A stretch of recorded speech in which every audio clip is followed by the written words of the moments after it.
Rain pounded the cracked sidewalk like an angry drum, turning the empty street into a blur of slick asphalt and shimmering puddles. At a lonely bus stop, Leah Morgan held her shivering 7-year-old son close beneath a flimsy umbrella.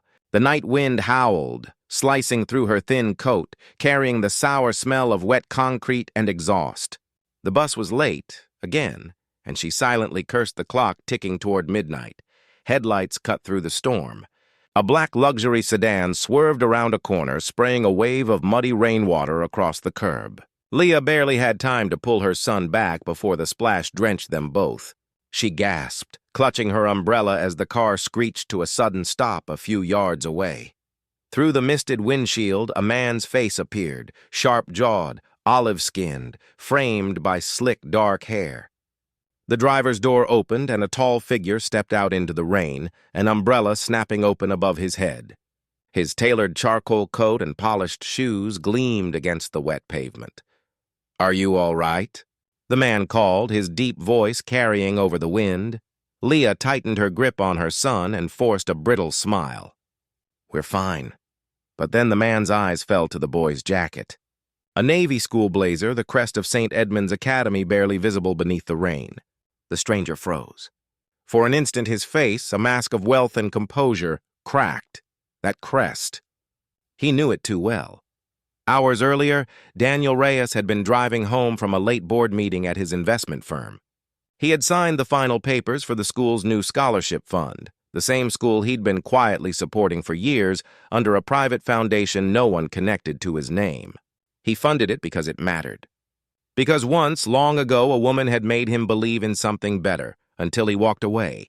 Now, staring at a boy wearing that very crest, memories he'd locked away came flooding back like the storm around him.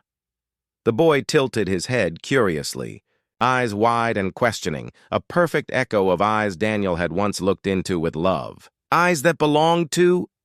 Daniel's chest tightened. He stepped closer despite the downpour. "Leah?" Leah flinched as if struck.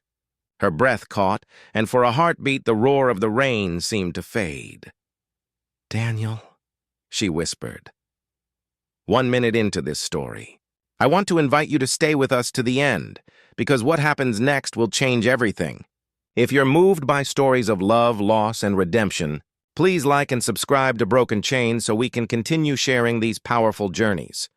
The boy looked between them, confusion flickering across his small face. "Mom, you know him?" Leah pulled him closer, her soaked coat clinging to her tired frame. "This is someone I used to know." Daniel swallowed hard, rainwater dripping from his umbrella onto the pavement. Years peeled away in an instant. He saw Leah as she'd been at 19, bright-eyed and laughing, her dark curls bouncing as she chased dreams bigger than both of them. He remembered the night he'd left without a word, chasing a career in New York while she stayed behind with a heart he thought he couldn't afford to keep. And now, this boy, his boy, the thought ripped through him like lightning. He studied the child's face, the shape of his nose, the faint dimple in his left cheek. The resemblance was undeniable. "Leah," he said, voice rough, "is he—" Her eyes flashed with a mixture of defiance and pain. "His name is Miles. He's my son." "And mine?" Leah's lips trembled, but she didn't answer. Instead, she looked away, staring at the slick black street where the late bus should have been. Daniel felt the storm inside him building, louder than the rain hammering the car roof. Regret, guilt, a desperate need to hold on to something he'd let slip through his fingers. He offered the only thing he could. "Please," he said softly. "Let me give you a ride." "It's too cold for him," Leah hesitated, her shoulders rigid. But Miles tugged her hand, shivering violently despite the jacket. With a sigh, she nodded. Inside the warm leather interior of the sedan, silence stretched like a tightrope. Miles stared at the glowing dashboard lights, while Leah kept her gaze fixed on the rain streaking the windows. Daniel gripped the steering wheel, his mind spinning. "How long have you been at St. Edmund's?" he asked quietly. 2 years, Leah replied without looking at him. "He earned a partial scholarship." Daniel's throat tightened. My scholarship, he thought, though he didn't dare say it. He had created that fund to help children like Miles. never imagining one of them would carry his own blood. They reached Leah's small apartment building, a modest brick structure nestled between shuttered shops. She reached for the door handle, but Daniel couldn't let her go. "Not yet. Leah, wait!" His voice cracked. "Why didn't you tell me?" Her eyes finally met his, filled with a hurt he could barely face. "Because you left, Daniel. You chose your career. You made it clear you didn't want a family slowing you down. When I found out I was pregnant, I decided Miles deserved a father who wanted him, not one who might treat him like a mistake." Each word landed like a hammer.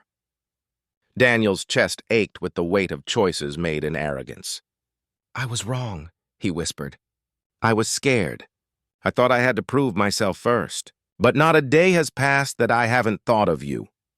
Miles, sensing the tension, looked up. "Mom, is he my dad?" Leah froze. Daniel leaned forward, his voice gentle but steady. "Yes, Miles, I'm your dad." The boy's eyes widened. "Really?" Daniel nodded, tears mixing with the rain still clinging to his face. "Really. And if you'll let me, I'd like to be part of your life. Both of your lives." Leah's lips trembled as she pulled Miles close. She searched Daniel's eyes for the truth, and found it there, raw and unguarded. Weeks passed, each one chipping away at the walls between them. Daniel visited regularly, helping with homework, attending Miles's school concerts, quietly repairing what years of silence had broken. He discovered Miles loved chess, hated broccoli, and carried the same stubborn streak that had once drawn him to Leah. Slowly, Leah allowed herself to believe in a future she'd long buried. They shared late-night talks after Miles went to bed, laughter warming the small kitchen as the storm outside their hearts finally began to calm. One crisp evening, Daniel stood with Leah and Miles outside the school whose crest had sparked their reunion. The scholarship plaque bore no name, but Leah touched it knowingly. "You funded this, didn't you?" she asked softly. Daniel smiled, humbled. "I wanted to give kids like Miles a chance. I just never imagined it would lead me back to my own son." Leah slipped her hand into his. "Maybe some storms really do wash things clean." Miles grinned between them, the faint dimple in his left cheek catching the last glow of the setting sun.